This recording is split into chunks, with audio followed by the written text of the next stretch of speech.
오늘 서울 도심에선 양대 노총이 현재 60세인 정년을 65세로 연장하자며 대규모 집회를 벌였습니다.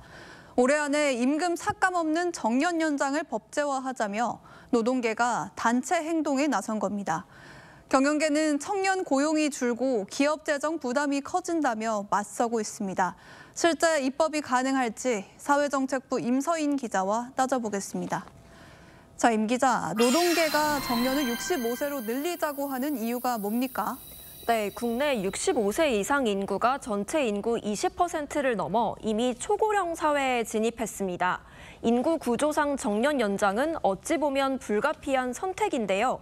실제로 양대 노총은 베이비 부머 세대의 대규모 은퇴로 노동 공급이 감소되고 성장 잠재력이 저하된다는 걸 정년 연장의 주요 논리로 내세웠습니다.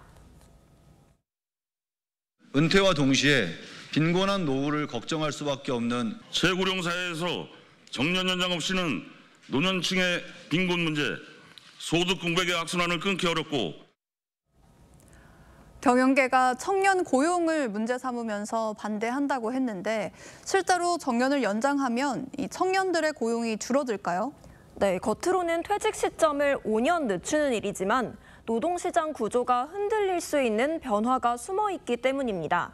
실제로 우리 노동시장은 2016년 임금체계 조정 없이 법정 정년만 60세로 연장한 뒤 여러 후유증을 겪었습니다. 한국은행 조사 결과 당시 고령 근로자가 1명 늘어날 때 청년 근로자는 0.4명에서 1.5명까지 줄어든 것으로 집계됐습니다. 우리보다 먼저 초고령화 사회에 진입한 일본 사례도 좀 보죠. 일본에서는 이 문제 어떻게 해결했습니까? 네, 일본 역시 정년 연장 문제가 노사 현안으로 부각됐습니다. 다만 숫자상 정년을 늘리는 해법으로 풀지 않았고 정년 연장, 정년 폐지, 퇴직 후 재고용이라는 해법 가운데 노사 합의로 선택할 수 있도록 했습니다. 근로자 고용을 보장하면서도 기업 부담을 줄이는 절충안을 택한 셈입니다. 갈등이 첨예한 만큼 우리도 절충안을 찾아야 할 텐데 논의 어떻게 진행되고 있습니까? 네, 노동계에서도 일본 사례를 주목하는 분위기입니다. 법정 정년 연장 입장을 굽히지 않는 것도 일본 사례 학습 효과라는 분석도 나오는데요. 일본 내 고용 의무화 조치 시행 기업 70% 이상이 정년 연장이나 폐지 대신 계속 고용제를 선택한 점이 한몫하고 있는 것으로 보입니다. 일본처럼 퇴직 후 재고용으로 임금이 30에서 40% 깎이고 경력직 저임금 고령자들이 무경력 청년들과 취업 경쟁하는 상황을 마주하지 않겠다는 뜻으로 해석됩니다. 임금 삭감 없는 법적 고용 의무화가 되어야 합니다. 정년 연장은 이재명 대통령의 공약이기도 했잖아요. 현재 입법은 어디까지 와 있는 상황입니까?